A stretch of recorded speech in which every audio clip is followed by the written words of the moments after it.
Good afternoon, everyone. And for the record, we are not tardy. We were here.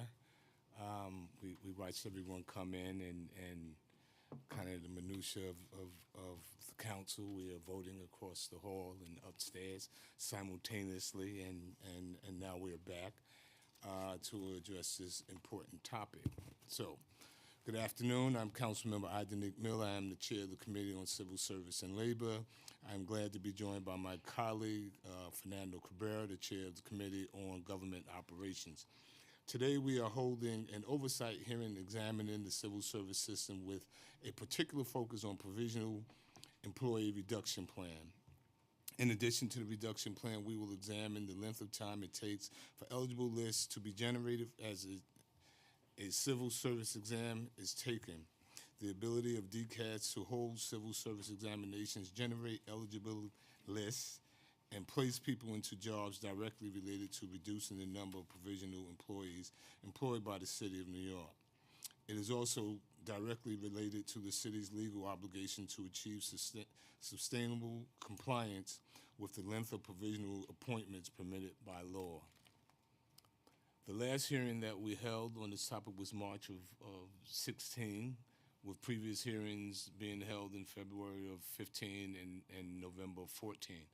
New York City's civil service system is highly complex and marred with numerous issues, specifically regarding provisional employees in general. New York City works like many other municipalities across the country, filling its positions through civil service process. To be permanently appointed to one of these positions, an applicant must take a test and pass a competitive civil service examination administered by DCAS. If there is no list of potential candidates who have passed the exam, then provisional employees are appointed, provisionally fill such vacancies. State law dictates that no provisional employee may serve for a period in excess of 9 months. Unfortunately, this has not been the case in New York City or other municipalities across the state, and thousands of provisional employees have served for years in these jobs, well beyond the 9 months envisioned by the state. A court case in 2007 emphasized the importance of municipalities to abide by time limitations imposed by the state, and the state legislature subsequently passed a law that required all New York State municipalities, including New York City, to reduce the number of provisional employees employed. Thus, New York City issued in 2008 provisional reduction 5-year plan. Since then, the city has received state extensions on its plan to substantially comply with the state law in respect to provisional employees and the Long Beach decision. Although provisional employee reduction plan was to have reduced all provisional employees down by at least 5% by 2013, still exists by August 31st of 17,455 provisional employees within the city's workforce. This marks a substantial reduction of 1,898 within 1 quarter. Thus, DCAS has made real progress in attempting to reduce the number of provisional employees on the city's payroll and should be commended for numerous steps it has taken to achieve such decline. But let's not just start kissing each other just yet. However, DCAS must continue to Pulp Fiction. DCAS must continue to work, and more is needed to be done, as the city is still not on target to meet its state-imposed deadline. Recognizing this and wanting to provide the city and other municipalities the opportunity to continue to implement their reduction plan while ensuring the continued quality of effectiveness of governmental operations, the state legislature has passed in the Assembly Bill 11241 and 8837.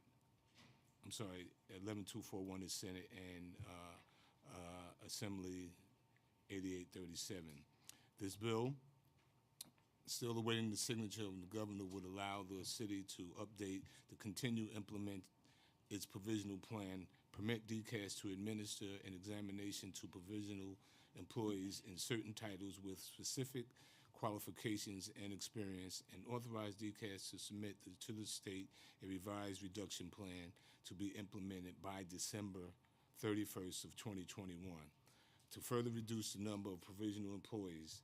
In addition, if DCAS is not in substantial compliance with the new time period granted by the bill, and this bill mandate the establish of an advisory work group for provisional appointment.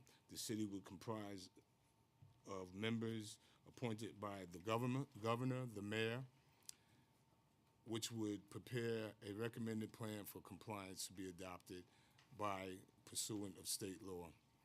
Legislation I sponsored and that will be heard at this hearing, 1235, would require that DCAS submit to the council a copy of its new revised reduction plan to achieve substantial compliance by 2021. That must be submitted to the state of New York. At this hearing, I would like to hear about what is being done by DCAS in terms of keeping our true provisional reduction plan, as well as ways in which they are effectively reducing the number of provisional employees within the city's workforce. Any new and innovative approaches the city is taking to continue to reduce the number of provisional appointments should be also discussed. In addition, I want to receive an update about any new things occurring in the city's civil service system, such as the new civil service exams, how exams are being administered, how they're being tracked, eligibility lists, length of time that they're taking to post, etc. I look forward to hearing this information and hope that we can continue to work together to ensure that the planned deadlines are met adequately while we are also working towards the future of the civil service system. I'd like to thank Mr. Joe Goldblum and Brandon Clark from my office, and certainly our committee council, along with Kevin, Kendall, and the rest of the team. And with that, I give you my co-chair for the day, Councilmember Fernando Cabrera. Thank you so much, and good afternoon. Welcome to this joint oversight hearing of the Committee on Governmental Operations and Civil Service and Labor that will examine the civil service system and focus on the Provisional Employee Reduction Plan. I want to give a special thanks to my co-chair, Councilmember Miller, for his firm commitment on this issue and for your leadership. The provisional employee category exists for a reason. It allows a local government to create new programs and hire quickly to meet immediate staff needs. This ensures that essential agency functions are not disrupted.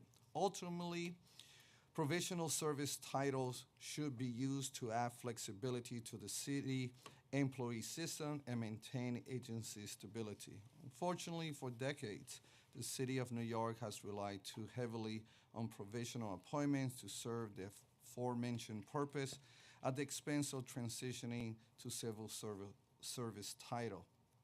As of the last quarterly report, the city still has over 17,000 provisional employees.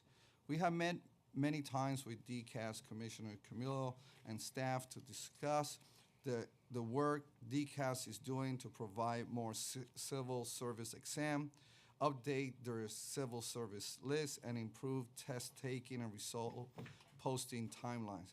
Now I am encouraged that while DCAS has not yet reached the level of provisional employees considered to be substantially compliant by the state, I have seen their concerted effort to decrease provisional employees and transition provisional employees to civil service titles through offering more testing and improving test taking and test result delivery. As an agency, you have demonstrated that you share our commitment to reduce the number of provisional employees for the sake of a robust city workforce. And I look forward to hearing through our discussion today how you will continue your good work in an equitable way, keeping in mind the various timelines set forth by the state. Thank you to the committee staff for their work on this issue. Civil Service and Labor Council Malcolm Buthorn, policy analyst Kevin Katowski, my own committee senior staff, senior counsel Brad Reed, policy analyst Elizabeth Cronk, Emily Forgione, and my legislative and communications director Clara McLevay. And with that, we'll be swearing in the administration. Hi, if you could both raise your right hand, please. Do you affirm to tell the truth, the whole truth, and nothing but the truth in your testimony before these committees, and to respond honestly to councilmember questions? Yes, I do. And we just ask, make sure the red light is going on the microphone, and if you could just state your names and agency for the record. Thank you. My name is Dawn Pinnock, and I serve as the Executive Deputy Commissioner at the Department for Citywide Administrative Services. My name is Barbara Dannenberg, and I am the Deputy Commissioner for Human Capital for the Department of Citywide Administrative Services. Thank you. Good afternoon, Chair Miller, Chair Cabrera, and members of the Committee on Civil Service and Labor and the Committee on Governmental Operations. I am Dawn Pinnock, and I proudly serve as the Executive Deputy Commissioner of the Department of Citywide Administrative Services, commonly known as DCAS. And I'm joined today by Barbara Dannenberg, Deputy Commissioner for Human Capital. Thank you for this opportunity to discuss DCAS's role as it relates to provisional reduction for the City of New York. As a proud civil servant and the daughter of civil servants, I know firsthand the importance that civil service careers have on the lives of New Yorkers. Civil service, a system based on merit and fitness, serves as the foundation on which the city functions. Through the civil service system, applicants are afforded opportunities to prove their merit and fitness based on an objective assessment of their skills and abilities. It also serves as a pathway to the middle class for underserved and underrepresented communities. It is therefore critical that we operate the civil service system competently, fairly, and expeditiously. DCAS will continue to work diligently to introduce system improvements, strengthen collaborative partnerships, and reduce the provisional workforce as required, all while keeping New York City running. To that end, I would now like to highlight the successes of our provisional reduction plan, which we refer to as RP2, which highlights DCAS's commitment to address the city's provisional count. In May of 2008, after decades of neglect, the city's provisional count rose to its highest point, which was 37,797. Nearly 10 years later, in January of 2017, we launched RP2. Through RP2, we had an aggressive goal of reducing the city's provisional count from 23,296 to 17,311. I am pleased to report that as of November 22nd of 2018, the city's provisional count is now 17,380, which is just 69 actions away from the goal of RP2. Over the next 5 weeks, we will be moving forward on various fronts to close the final gap to reach our RP2 goal. This represents the first time in the city's history since it started its provisional reduction work that DCAS has come within striking distance of its provisional reduction goal and substantial compliance with civil service law by having 5% of our competitive workforce serve provisionally. Since our last meeting in 2016, we received state approval to address the city's longstanding provisional issue from January 1st, 2017 through December 31st of 2018. Over the course of the last 2 years, DCAS, with support of its client agencies and labor partners, has made significant progress in improving the city's compliance with civil service law. Through RP2, we focused on 4 key areas: exam administration, enhanced compliance, automation, and staff augmentation. With respect to exam administration, I just want to first start off by providing a definition of a provisional employee. A provisional employee is an employee who has met the minimum qualifications for the title and may be serving satisfactorily in that title. Unfortunately, for some provisional employees, an examination for their respective title may simply not have been offered during their tenure. To that end, the cornerstone of any provisional reduction plan has and will always be competitive examination. Over the last 3 fiscal years, DCAS has administered a total of 562 exams. In fiscal year 16, we administered 105 exams, fiscal year 17, 183 exams, and in fiscal year 18, we administered a record high of 274 exams. Our number of test takers has increased tremendously over these fiscal years as well. Another important examination-related component of RP2 was the introduction of a new testing format for the City of New York, the Qualified Incumbent Examination. On November 28, 2016, New York State passed law to amend Civil Service Law Section 65.5, which authorized DCAS to administer the QIE exams to provisional employees with at least 2 years of service in specific titles.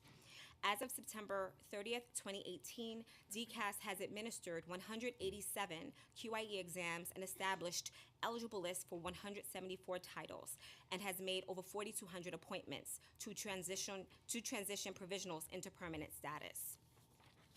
With respect to enhanced compliance, DCAS has conducted a series of compliance meetings since April of 2017 directly with agencies to discuss various civil service issues. To date, we've held over 100 meetings with 73 agencies regarding plans to resolve provisionals serving in the face of lists, discussing opportunities to roll back individuals to their permanent titles, highlighting the importance of citywide hiring pools and upcoming hiring needs. In conjunction with our compliance meetings, provisional increases are monitored and considered for inclusion in all of our future exam schedules. This allows DCAS the flexibility in responding to the changing demands of the city's workforce, while affording every provisional employee an opportunity to gain permanent status. A recent example is with our partners at the Administration for Children's Services. We were informed of their need to appoint a large number of youth development specialists. As a result, we were able to plan with them a hiring effort as well as add that particular exam to our exam schedule. To add to this, we also monitor provisionals through the creation of dashboards that we publish bi-weekly, which allows agencies to monitor important provisional metrics such as citywide provisional count by agency, and provisional count by title. Another successful tool that we have utilized has been citywide hiring pools. A citywide hiring pool allows an eligible candidate exposure to multiple agencies and multiple job opportunities at one time, and it allows us to make permanent appointments more expeditiously. Over the course of RP2, we have conducted 16 citywide hiring pools. We've also involved our labor partners in this endeavor. In addition, we have developed and deployed functionality utilizing the city's automated personnel system to centralize any provisional title changes and to stop agencies from hiring provisionally in the face of civil service lists. Last, and certainly but not least, we've also increased our civil service footprint through training. DCAS has developed and regularly provides what we call Civil Service 101 information sessions to inform provisionals of their status, but also to highlight the importance of public sector careers to prospective city workers. Over the last 2 years, we've conducted 395 Civil Service 101 sessions for a total of 13,351 attendees. Automation. The automation of the qualified incumbent exam process is really the only fully end-to-end automation exam of its type today for the City of New York. Through this new and innovative approach, we have been able to establish eligible lists for QIE titles in a record time of 3 months, compared to up to a year for other types of competitive exams. In our continued efforts to improve service delivery to our current and prospective employees and to reduce the cycle time associated with list establishment, DCAS is currently developing new systems working on other test formats that will be unveiled in 2019 and 2020. We are also proud to share that in January of 2019, we will be rolling out an improved online application system. This new system will provide transparency to applicants for exams, and it takes a user-friendly approach to allowing our customers to self-manage their account profiles and sharing applicant dashboard information, including exam application history, test results, and notifications concerning scores for exams and admission notices. Future upgrades are also planned for 2020, which will enable DCAS to deploy the new education and experience exam via an automated format.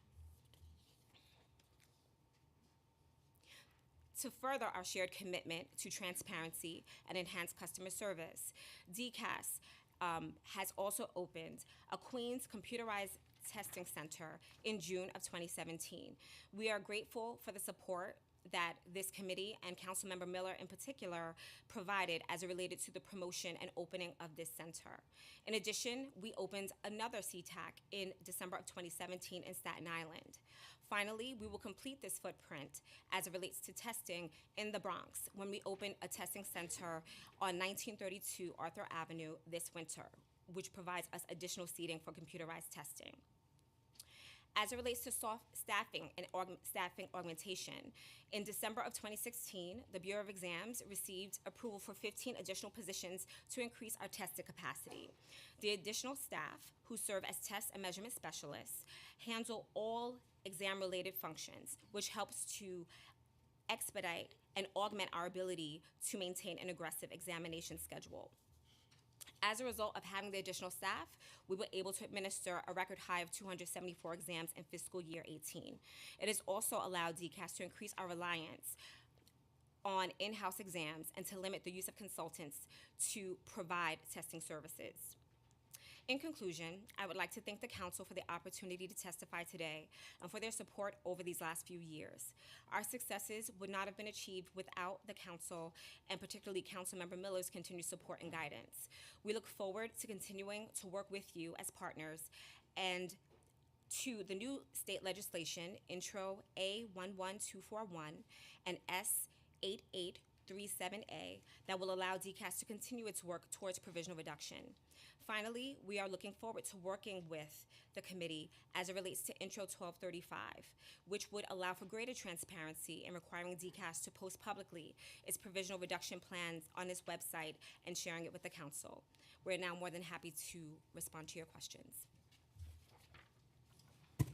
Thank you so much. We've been joined by Council members Adams, Yeager, Drum, and Mizell has his roller skates on today, so he went past me in the parking lot, and he's now back.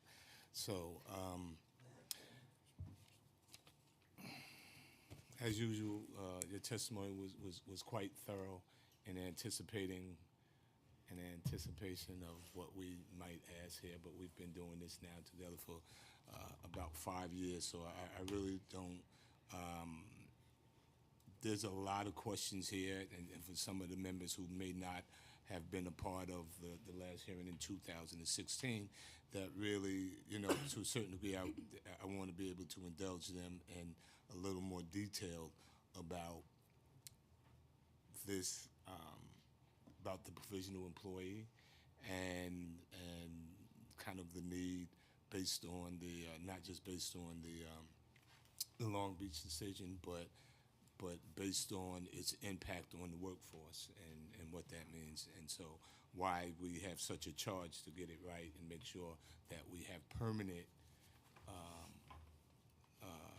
civil service employees as opposed to these provisional employees, and so we want to be able to drill down on that. But I also want to kind of do it chronologically and not jump back and forth. But I do want to talk about at the current time, the current timeline for the provisional reduction in order to achieve compliance with the state law, and obviously with 11241 and 8837,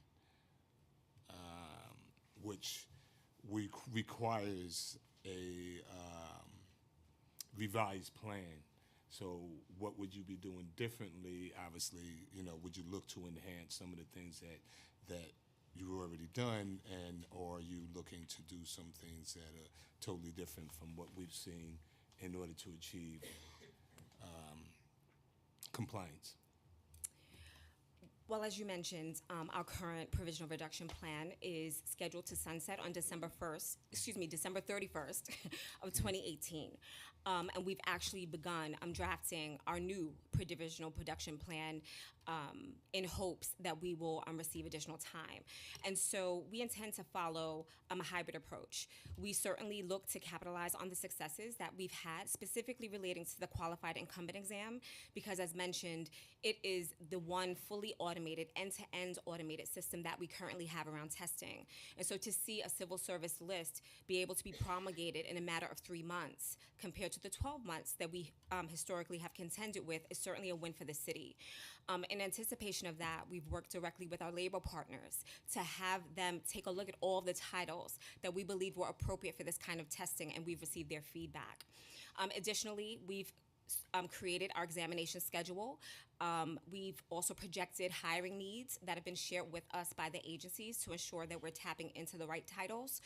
But we are also continuing to push as it relates to automation. So while we satisfied the requirement of creating a system for the QIE exam, our next step is to focus on the education and experience exams, which is another manual exam that we have. So we've been actively working with our IT group in order to automate that as well. So we really intend to capitalize on our successes following, aggressive examinations, but also continue along the path of making sure that we're addressing titles that the city has not historically handled for many years. What makes the QI exam, aside from the automation, different from the other exams that had been traditionally administered? And has that made a real difference, contributed to the difference that we've seen aside from the automation and reducing the number of provisionals? I would say the primary difference is that we first needed legal authorization to administer these exams. And the reason why we did was because the exams are only made eligible to individuals who've already served the city for at least 2 years in a specified title. The reason why we wanted to focus on those longstanding provisionals was, first of all, to come into greater compliance with civil service law, but generally someone's probation period would not extend beyond a 2-year period. So we wanted to ensure that we targeted provisionals who had already served the city satisfactorily. So based on that, we needed legal authorization to not open up these particular exams to the public. So we were dealing with a smaller group, and so I would say that those are more of the distinct differences and where we actually see the gains relating to going from provisional to permanent. So you're saying to a certain degree that those individuals were in danger if there was more of an open competitive exam, they'd be in danger of losing their jobs? Yes, we wanted to make sure that the competition pool, so to speak, was restricted to individuals who were actually performing the work. We certainly saw that as a way to strengthen our current workforce, and also to acknowledge the fact that the only reason why these individuals had not received permanent status is because we had not had the capacity to test for their particular titles. So that is only in titles where tests were never given or had not been given during the time that the reduction plan had been implemented? A combination. So titles for which there were no lists in existence, no exams in progress, or titles where they had initially been created to just have very few incumbents, which means that if you have, we always use the example of puppeteer. So we have these wonderful folks who serve as puppeteers who work for the Department of Parks. It is not likely that we're going to have hundreds of puppeteers working for the city of New York. However, it is a competitive exam. And so in light of that, these folks have provided viable and valuable services to the city. It's just we had not had the capacity to test for the 3 to 5 individuals serving. So all of that contributed to the list of titles that we identified for the qualified incumbent exam. And you did mention that you work with some of your labor partners in terms of now working with them, partnering with them, and working collaboratively. Which one was it? Did you? All of the above. They actually conducted a line-by-line review of every title that we included in the legislation. There was not a title that they had not agreed to including, and we followed the same process as it relates to the new plan that we're drafting. Great. So what is the number of provisional employees serving in excess of the authorized time frames? The 9-month time frame? Yeah. 13,000. What is our realistic number in for 2021?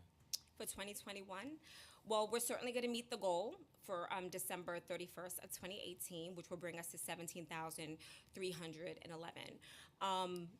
We are actively trying to calculate what we think is a realistic number because based on the last 2 years, we've been able to transition approximately 3,000 provisionals each year. So we follow along the same path. We are hopeful that we will achieve similar gains, which would potentially be another 6,000 provisionals transition over a 2-year period.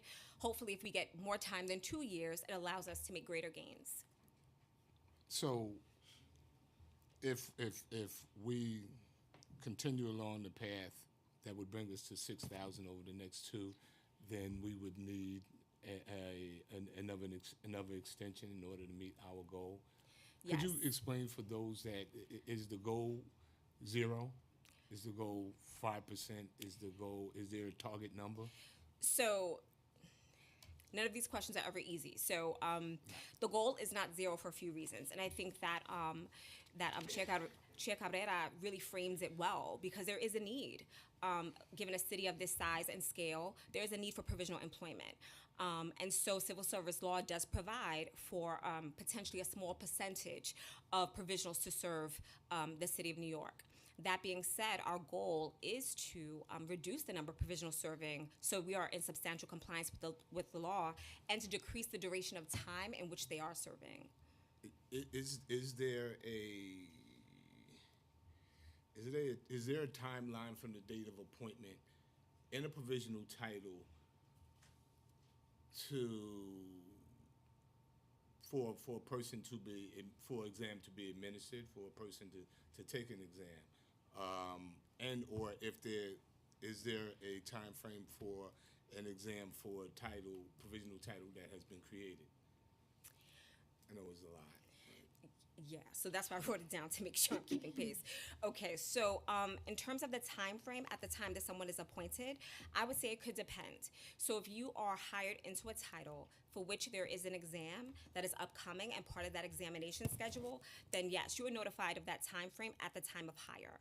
However, if the title for which you have been appointed is not on that fiscal year's exam schedule, that notification regarding your provisional status happens at the time of hire, but notification relating to the availability of that particular exam might happen later on in someone's career when that exam is made available. Notwithstanding, the HR departments across the city reach out to individuals serving provisionally routinely to inform them of other exams for which they may qualify to help them gain permanent status. And the second part of your question in terms of provisional titles. So provisional is considered to be a status whereby someone is hired and they serve in a competitive title. So they are essentially just someone who is awaiting testing. The titles that we have created have been competitive titles, and as a result, we have then placed examinations on the schedule to address the provisionals who've been hired. An example would be the youth development specialist. There was a need at the Administration for Children's Services to provide more support within their detention facilities. We created that title, but on a parallel track, we also added that particular exam to the examination schedule. So we're working with them to staff up, and thank you very much for getting the word out regarding that opportunity. But we specifically added to the schedule to ensure that those provisionals are not serving for a significant period of time. We're trying to change history. We're trying to make sure we get ahead of that.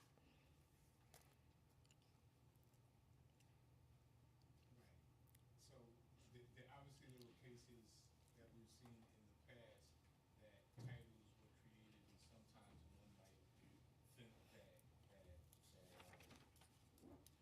they were created to circumvent competitive exams in civil service.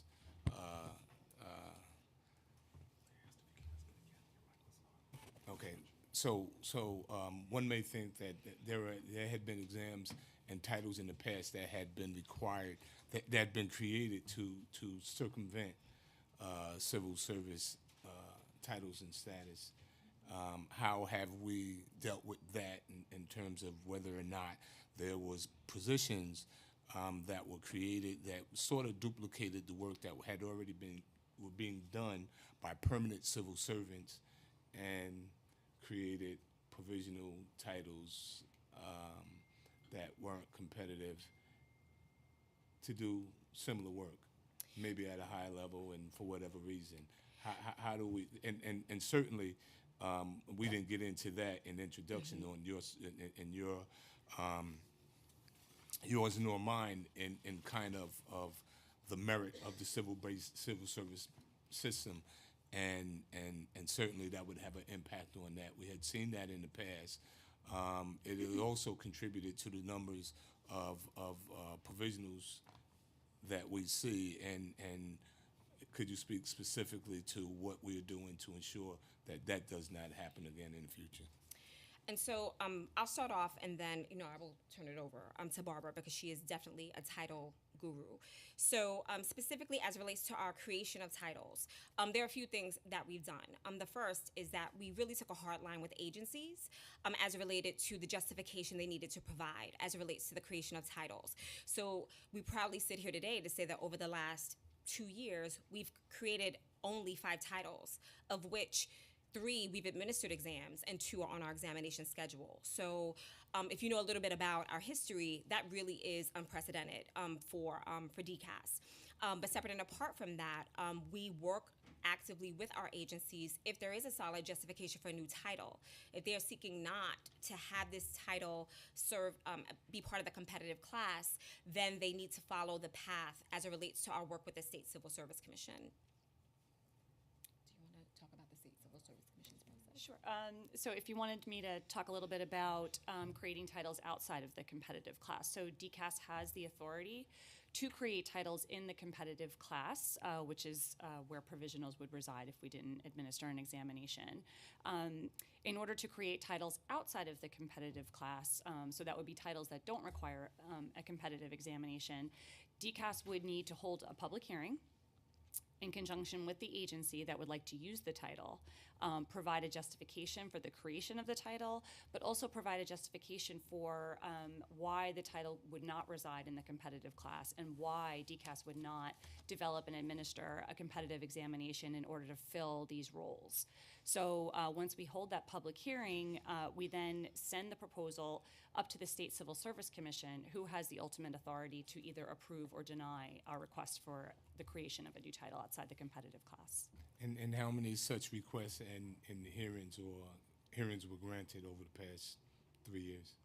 So we've been holding public hearings about once a month over the course of the plan. So I don't want to say it was 24, but definitely something along those lines.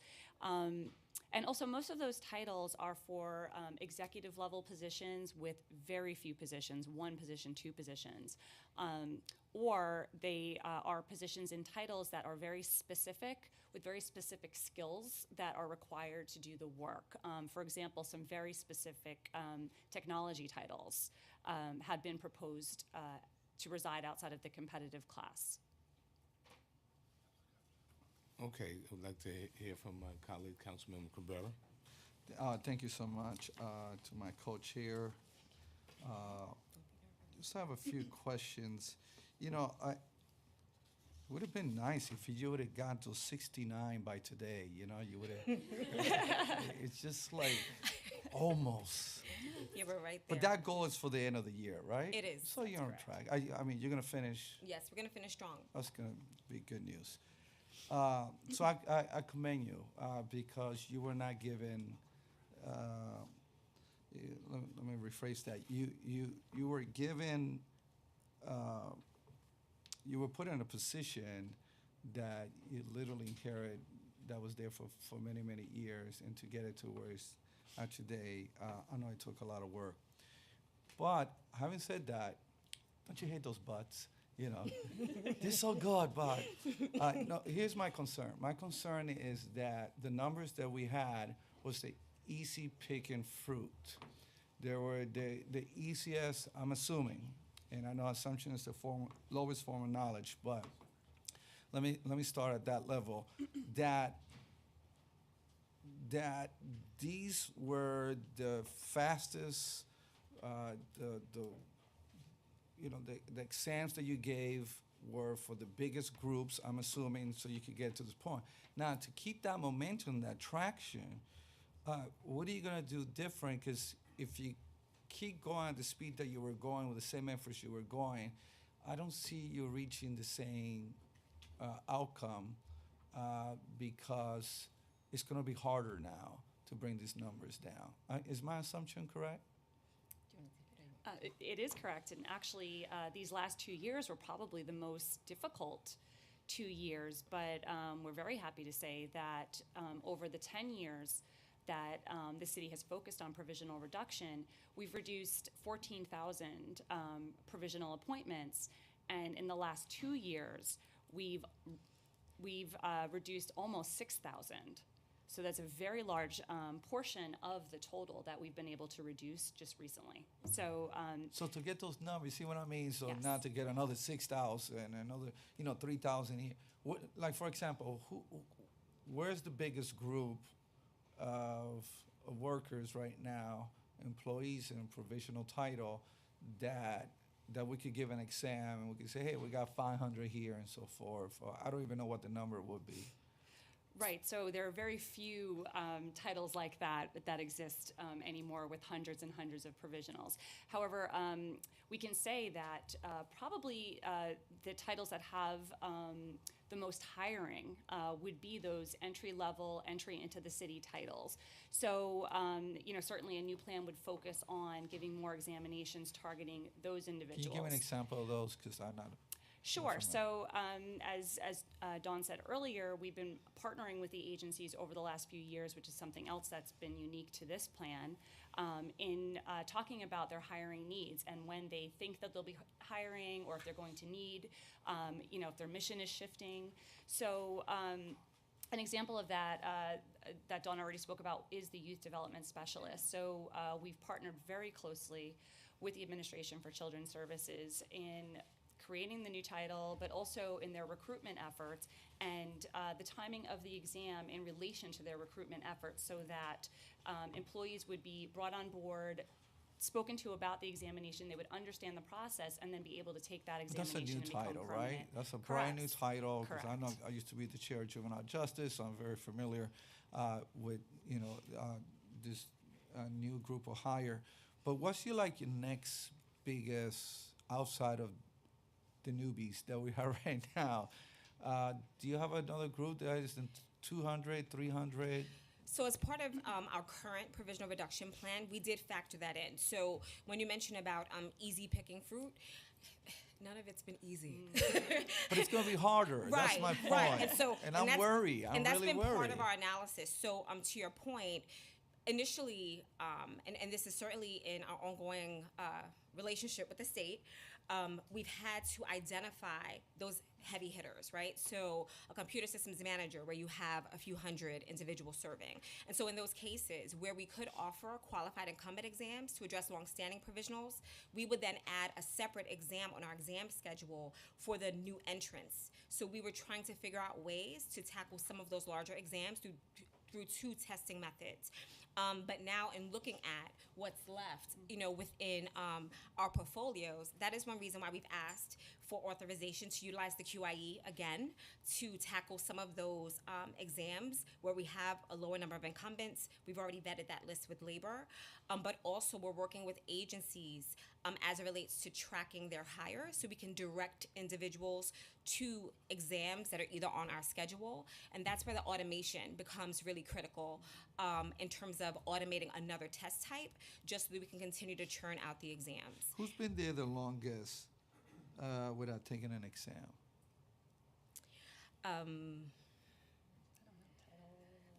Is there a particular? Okay, I would say don't quote me, but we're going to be on the record, so someone's going to quote me. Right. I would say when we reviewed our QIE numbers, we saw some lengths of service as high as maybe 15 years serving provisionally. And so while that's a difficult thing to say, I'm proud to say that we were able to address that through a testing method, whereby someone who served the city for a significant period of time was able to take that exam and now has permanent status. So, for example, which agency was that? It wasn't a particular agency. It would be What title? What title was it? Do you remember? Right, it could be right. Some of the trades titles where you have few incumbents. I mean, I can't think of a specific title offhand, but it was not restricted to just one. So this is title. the part that I'm not in his wonderful committee, so I don't have that the context, I'm gonna ask the obvious question: what's the bottleneck? So if we have 5 centers, right? We're gonna have 5 centers, not testing center, and we welcome in the Bronx. We're always the last one, so I'm gonna complain. But I'm glad we're having it. I'm into solutions. But why does it take, I mean, why, for example, 15 years, 10, 5? Why not just schedule everyone, just do a 1 year? Can you test everybody in 1 year? Do you have the capacity to test everyone 1 year? And if you can, and if you cannot, what capacity level do you have? And why not be intentional about just moving forward and scheduling everybody to take a test? Right, so the city has, this might be interesting for you. Okay. The city has over 800 competitive titles for which we need to develop an examination for and administer to our So employees. that's the problem. We don't have the test. So why don't we hire more consultants to write up the test? Who writes this test?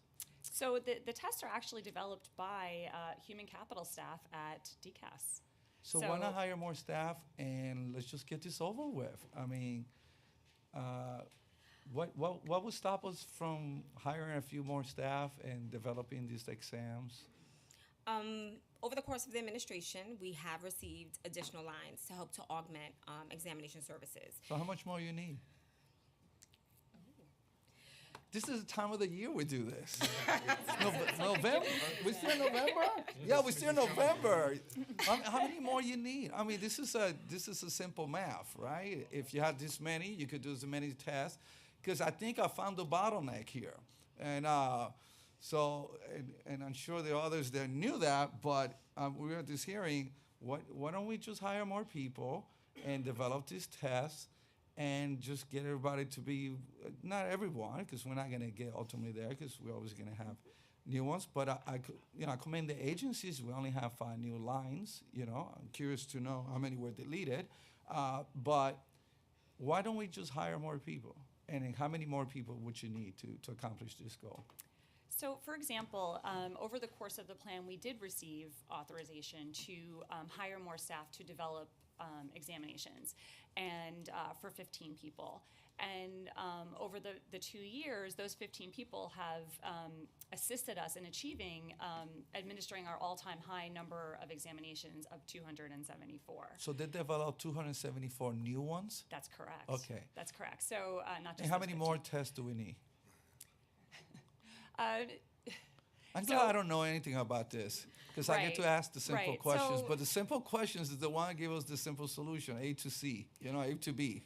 Right, so there are many factors that determine how many examinations we need or which titles need to be tested for. So of the 800 titles, might not be new hires in every single one of those titles. But of the ones that we need. Right, so of the titles where hiring occurs, again, it depends on the amount of hiring. So some titles have turnover, they have, they do mass hiring. But you know what give me the ballpark.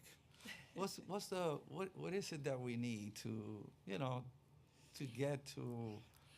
Well, based on Acceptable. our projections, ideally, staying in the range of approximately 250 to 270 exams actually could potentially cover us. However, I do need to introduce another element, so I hope that I'm not throwing our conversation off. No, go ahead. I'll come back. In addition to addressing provisionals, we have titles where there are no provisionals serving, but we still need to create exams. So let's say for our police officers, correction officers, these are large-scale exams that we're required to develop and administer to ensure that we don't have any provisional serving. So the same resources that are utilized for provisional reduction through test administration are the same resources we use for what we call our provisional avoidance titles. So those really are our clerical titles, a lot of our direct service positions at our social services agencies, and our uniform titles.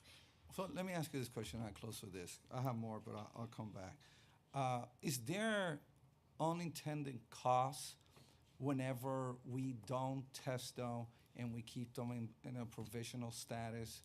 Does it cost us more? And when I mean cost, I don't mean just monetary. What's the overall cost here? And if it is, Doesn't it, at the end of the day, if we were to hire more, regardless at whatever level, for whatever reason, whether they're there, they're not, and so forth, just to bring down these numbers, doesn't it make more sense to hire more people because it will cost us more, cost us less, hiring down and having this test and having a homeostasis point of, labor with provisional versus permanent positions. So what are we talking about? Is there a cost, a savings? So provisional employees, competitive class employees, other than competitive class employees, they're all paid according to the city's salary guidelines. So provisional employees don't make either more or less than a permanent employee. They receive the same benefits and they receive the same salary. However, it is certainly in the city's best interest to have a stable workforce working for the city. So. What we're trying to do, what we were speaking of, is testing people as they come into city service, so that people don't have to wait 10 years or longer in order to take an examination, and that they feel that they are part of the city's workforce, a stable part, and that they're eligible to continue their career within the city. And job security is the same? Correct. It is. Well, Oh, job sorry. security for provisional is not the same. And Okay, I just so want that's to a say- big cost. Right. That's Right. And the so- bottom line right here. That's Right, safety. Right, and I job was se- going to add Okay. to what Barbara said. Just in terms of the unintended costs, I see it, directly tied into just kind of strengthening the workforce. So a provisional employee does not have the same job protections as a permanent employee, and so when you're talking about transitioning a provisional, potentially there's a loss of talent that impacts the services we provide to New Yorkers. So I would say, although we've not quantified that, I view that as one of the unintended costs of not being able to address provisionals quickly. A worker is going to be more vested if they feel secure. And safety, Maslow hierarchy of needs is most fundamental. Here comes my counseling background. But please, let's hire more people. I mean, to me, this is like a no-brainer. Hire more people, more tests, move faster. Let's bring more security. Our people deserve it. Thank you so much, Mr. Chair. I have more questions, but I'll ask Thank later. you so much, Co-Chair. Just on the issue of unintended consequences that were mentioned there, could you quantify what the pension implications are, if any? A provisional would have rights to opt into a pension. If you're a permanent employee, you are brought into the pension system, but that is not something that I've quantified. And before I see Councilmember Drum, he's got his roller skates on as well. Could you just let us know the agencies that have the highest number of provisionals? I think he'd be interested in that. The agencies, these are some of our larger clients. So New York City Transit, New York City Housing Authority, Department of Transportation, Department of Parks and Recreation, Department of Education, DEP, Environmental Protection, and Department of Health and Mental Hygiene. And a recent addition has been Administration for Children's Services, primarily because of our recent hiring of youth development specialists. So, and honestly, I was kind of trying to engage my colleague, considering to he spent go about quickly. nearly Tried to go 30 quickly years before he at the left. DOE, but Okay. you left it at the bottom, and honestly, that he was more familiar. I know from past hearings that he was able to drill down on some of the titles and concerns that we had over at the DOE, and a lot of that still, Right. that- I remember he that had culture interest with kinda the exists. occupational therapists and the Exactly. physical therapists. and so forth. So, what is the current New York City workforce headcount? We're over 390,000. Where is that compared to where we were 5 years ago when we started this? We actually did a 10-year look back in anticipation of your question. And so 10 years ago, I believe we were at 376,000, and we're now up to 393,000. Where were we 5 years ago? Do you know? Hold on 1 second. Sorry. 1, 2, 3, 4, 5. We were, just have to add the number. 358,000 in 2013. And now we're at 3, We're at 393,000. so we're close to about 45,000 over the new hires over the past 5 years. Approximately 40,000. For the record, because I some may disagree, but I think that as Councilman, my co-chair has said here that we should hire, not just those who hire, but our public sector workforce brings real value to our city. People come here and invest here because it's safe, and we have a world-class police department, healthcare, education, and regardless to what folks say, transportation as well. And so there is an inherent value to these positions, and you increase the value, the economic value as well, to the city. When look, we were all there when we had less employees and there was long lines everywhere, right? And that undermined the value of the city. So I think it would behoove us, as Councilman Cabrera said, that we work with agencies to identify, because look, we're still being, over that last 5 to 10 year period, we were operating at a deficit in terms of human capital, right? We were asked every agency was asked to do more with less, and that didn't work, and there were consequences to that. Aside from that, these public employees, these lives that get changed by the simplest entry level, and this has come from someone who is a lifelong, 34 years as a civil servant now, and one who represents a community that has the highest number of civil servants in the state of New York. There is a difference to those communities, particularly communities of color. We have, again, and as I would often state, the highest number of civil servants, but we also have the highest number of African American home ownership in the entire country. There's a direct correlation between the two. So as my colleague said, that this absolutely has value. Why wouldn't we continue to add to that value? Why wouldn't we add to the value of New York City by adding to its workforce? There is a difference, certainly, in the not just the status, but the value of a permanent employee and a provisional employee, not just from the standpoint that the court said that you have to reduce this number. In fact, the court agreed that it undermined what that system was and the intent of the system. So I certainly agree with my colleague that we should move forward. In doing so, are there specific titles that, and this is oversight, so this is going to jump outside a little bit of provisional. Are there specific titles where you see a greater need, and obviously that some of the provisional exam have taken a back seat because of the need to hire some of the essential services, as you talked about, corrections and other uniformed forces and healthcare and education and so forth. Are we missing something? Is there a place, an agency or a title where there is a great need that you're seeing in your conversations with agencies? It really depends as we're talking to agencies, and that's why I believe our compliance meetings are so important.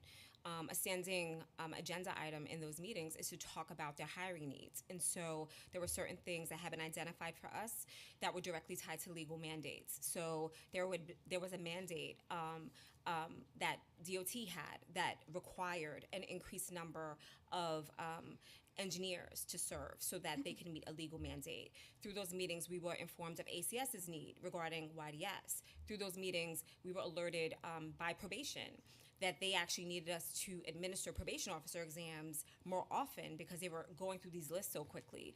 So I think that, all the agencies, whether they're direct service, public safety, if they're tackling a new initiative, some of our agencies handling infrastructure, they all have certain needs that are identified. And so we really impress upon them the importance of sharing that information with us early and often so we can best prioritize our exam schedule to meet their operational needs. How much of that information is being shared with this committee or the council or this committee specifically, even in terms of just some of the over 250, 43, whatever it was, exams that had been administered in that 2-year period, as you said, based on the QI and other things? How much of that information are you sharing in that? And I know that we've been able to partner on a number of initiatives, but there are some creative ideas as well, as we just saw. How do you engage the council so that we can further partner with you in decreasing these numbers? Do you mean, and I just want to clarify the question, do you mean how we engaged you historically or how would we like to engage you going forward? Moving forward. Okay. From our perspective, we share your view in that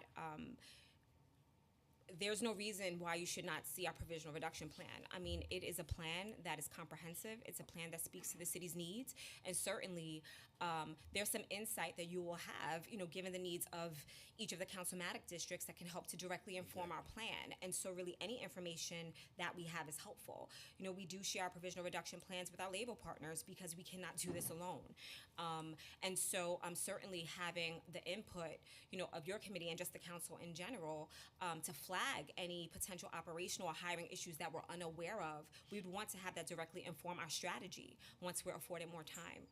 And furthermore, and I know it came out kind of, but the council member was absolutely sincere, and as we began to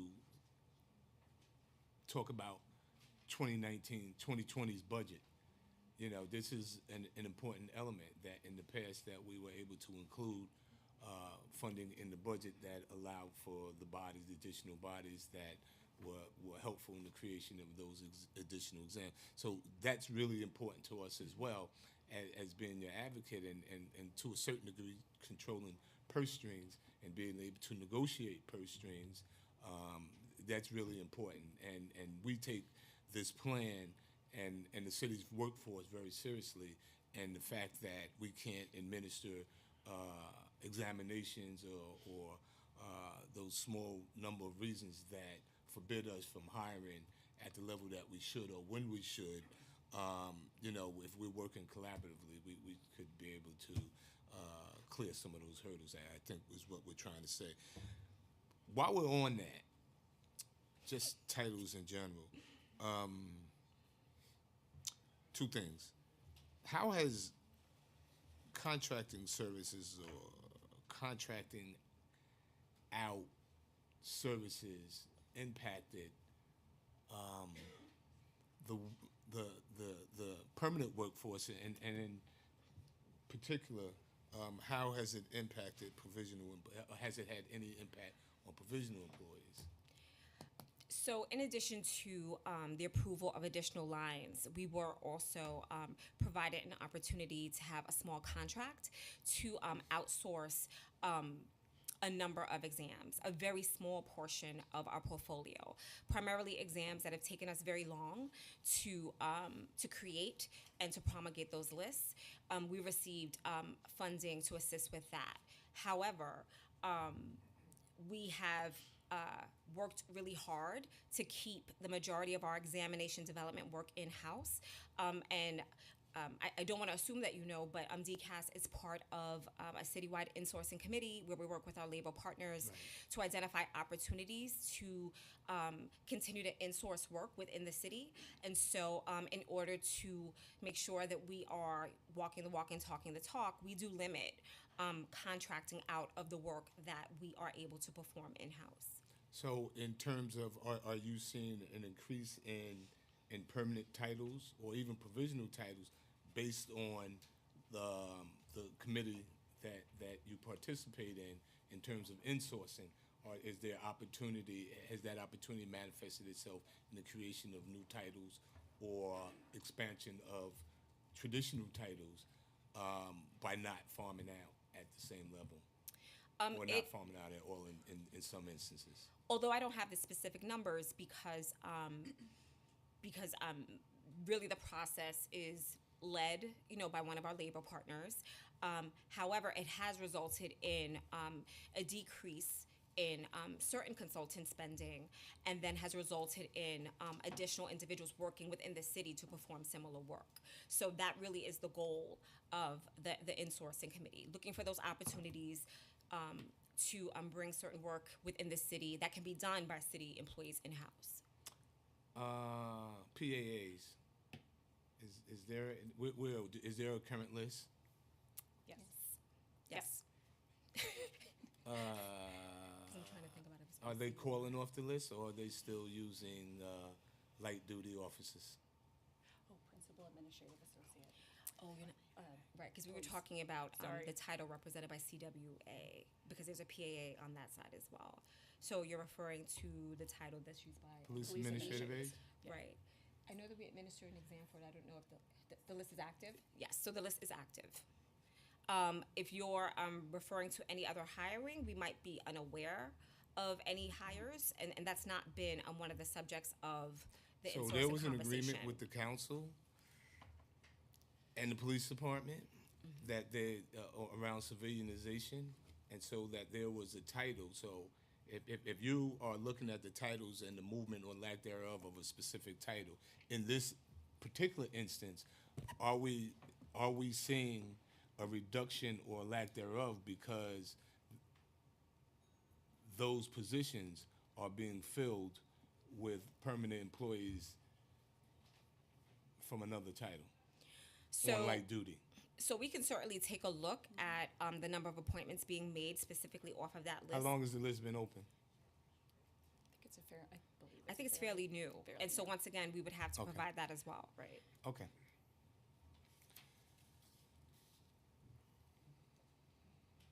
Historically, they use the whole list. Mm-hmm. I know. Okay, so yeah, Right, but I don't know I'm where we are. I'm pretty much going to wrap because we can do this like forever and ever.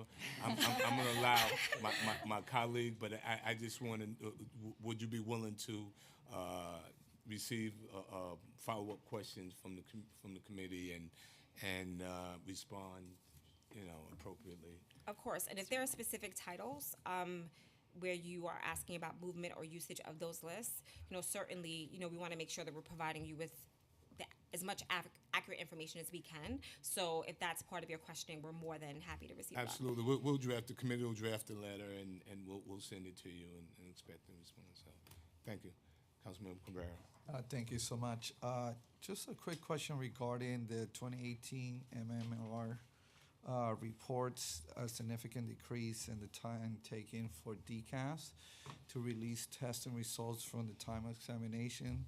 So if you could explain what factors contributed to this decrease, is it reasonable to expect that the test results can be made available even faster in 2019 and beyond? And how can improvements be made to the examination so that individuals could retake exam more quickly? Right, so thank you that we've definitely have made an effort to reduce the time that it takes for us to release those exam results after an exam has been administered so that city agencies can hire more quickly. So there are several factors that actually led to the decrease in that number. One of which, of course, was the additional staffing that we received. They definitely assisted with the processes, not just in developing the exam, because we're talking about the time after we give the exam. And that time period consists of a protest review, which I'm not sure if you're familiar with. Okay, so there are several things that happen after an examination is administered that are part of the civil service process.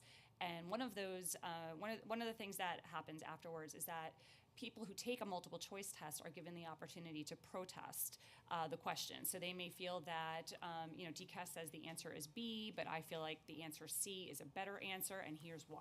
I didn't get to do that in high school, but go ahead. This is a process that is unique to New York City. Just kidding.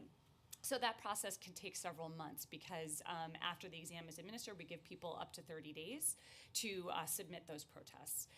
And then we have a committee that comes in, they're called the Test Validation Board, and that's made up of labor, an agency permanent representative, and also a DCAS representative. And they will review all of those protests and make a determination. If they make the determination, they agree with the person who said my answer is better, every candidate will benefit, and DCAS will change the correct answers from not just B, but B and C in the example I just gave. So all of that takes some time in the process. So having additional staff to help go through all of those protests, some exams receive thousands. So that's one part of the process. Another part of the process that happens after exam administration is that when individuals receive their score, they have the right to appeal to DCAS. So they can say, hey, I think that my score should be higher, and here's why. And so that follows another process within DCAS. And ultimately, if a person, if we agree with you or there was information that wasn't provided that would have been helpful to us earlier on, and we approve your appeal, that individual will be on the eligible list that results from that exam. So all of those things happen in the months after an exam is administered. So the more people that you have working on those items, the quicker the process goes. But also, so in addition to the personnel, also the automation of exams. So during her testimony, Dawn mentioned that the qualifying incumbent exam is the first of its kind, that it is automated from beginning to end. So that means that test takers take their examination online, they receive their score right away, they don't have to wait for DCAS, and if they would like to appeal that score, they can do that automatically as well online. So that now has cut down months and months and months of the time that it takes to establish that eligible list. So again, you know, in addition to the personnel, the automation of the processes has definitely helped to decrease that time. Well, thank you for that answer, and you keep confirming what I mentioned earlier. Something happens when you hire more people. You could expedite, you can move things quicker, and that goes to the test takers as well. We could hire more people. We could move, things along a lot faster. So that's very good. My last question is in regards to the Bronx. I have to ask, I'm from the Bronx. For your test center, what's your capacity is going to be there? How many people are going to be able to take tests? Yeah, so the center will have just over 50 seats 50 for test seats? takers. Are you planning to open more centers after this? That is our intention, to open a larger center in the Bronx, yes. Okay, and when would that be? I don't have a timeline or a date for that. It's but just in an the intention meantime- at this point, or is it real plans? No, there's Well, it's- so just to understand a bit of the history, there had been another site identified that is a larger site. However, we wanted to work on a parallel path to open up a site utilizing existing city space, and so that is the reason why we're utilizing city-owned space to open up this site. But plans and work is still ongoing in order to open up the larger site that we had originally agreed upon opening. And how many would that sit? How many chairs will I have? believe it was just over 100. Right, we 103. believe it 100? actually doubles the capacity. And how many you have in the other boroughs? The other boroughs are larger. Yeah, so Brooklyn is the largest. Yes, Brooklyn is the largest. Okay, they're the largest borough. We'll give them Yes. that. Okay, and then Queens is the second largest. are we the One smallest? second. Today. Today, yes. It's Today. I'm becoming a prophet or something. But honestly, we fast tracked this opening, and we really need to, publicly You know why you say- fast tracked it? Because we haven't had anything for years. I mean, we got to do something here. I mean, it's just unbelievable. Our people in the Bronx, 1.4 million people, always got to be tracking every other place. And we always laugh. The only thing we ever got first, what was it? Frozen Meals on Wheels for seniors. That's the only thing we ever got first in the Bronx that I know of. Come on. So, let's get that second center going ASAP because, we have a lot of people in the Bronx, and I'm sure it takes these tests. If you could send those, I don't want to take time right now, the breakdown Yes, we on will. how many take tests from respective boroughs. Having said all that, thank you for all you're doing. You reached a milestone that since I've been here for 9 years, I have never seen anybody reach. So you get a happy face Thank today. you. Give my regards to the commissioner. Thank Good you so job. much. Good job. Thank you. Listen, there's very little I can say after that. I'm sure that you guys would like to leave on that note, right? But So I'm going to allow that. So I'm really going to allow that to happen because this has been a 5-year relationship, that partnership really, that we've been able to accomplish some things in spite of the minutiae of government that we have. And no matter what folks have said, and full disclosure, Deputy Commissioner and I in our past lives worked together on these issues. And so we came here knowing that it could be done. And so I'm not going to accept anything less, right? And so when we kind of get the pushback, we push each other.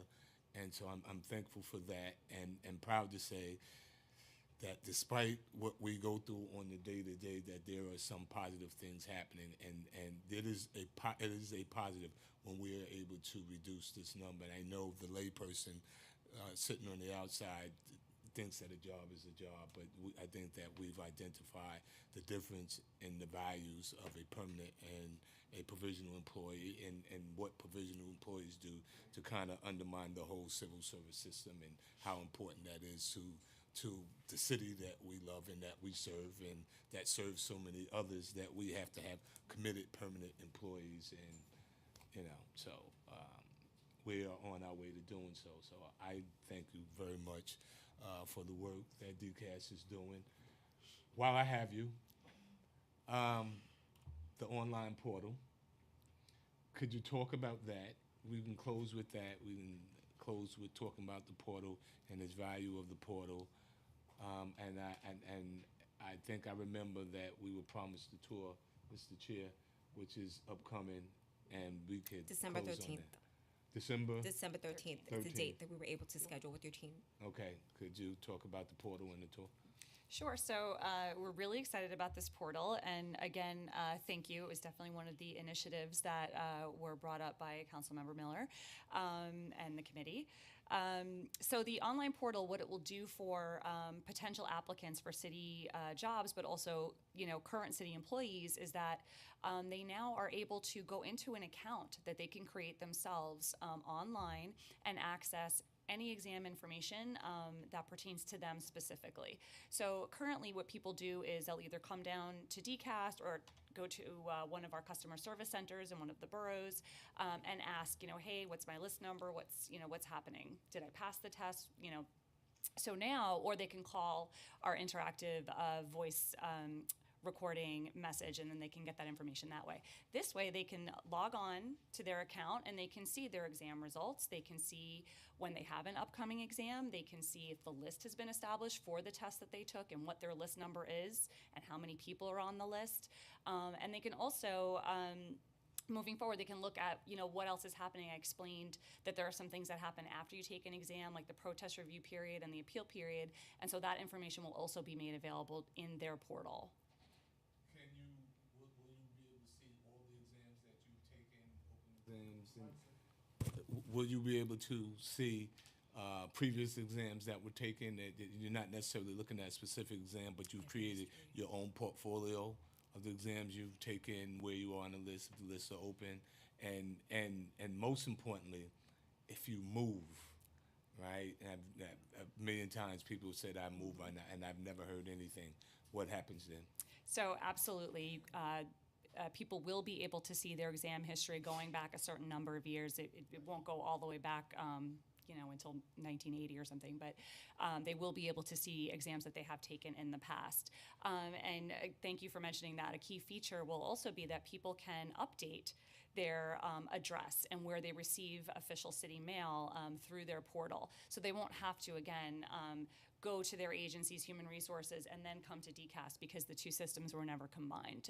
Now they can just do that for their examinations in their own portal.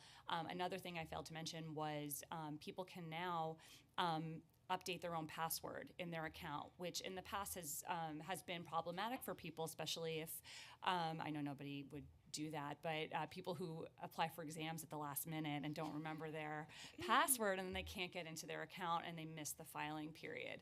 Now they can change their password. They'll get they'll be able to do that themselves, and they don't need to rely on somebody being in the office in order to do that for them. Okay, so again, I want to thank you for coming out. Thank you for your testimony. Especially want to thank the members of the committee for being here, participating. It's been a very busy day for all the members around here. To my co-chair, I don't want to play poker or pool with you because he played like, you go ahead, you take the lead. I don't know anything about this stuff here, right? And then he's singing, right? So thank you so very much for your input, council member, and certainly to committee staff, council, and your team. Thank you so very much, and to my staff, and of course the great Joe Goldblum, who has been a sighting back there. Thank you for your work on this particular hearing. So with that, hearing's adjourned. Thank you so much. Thank you.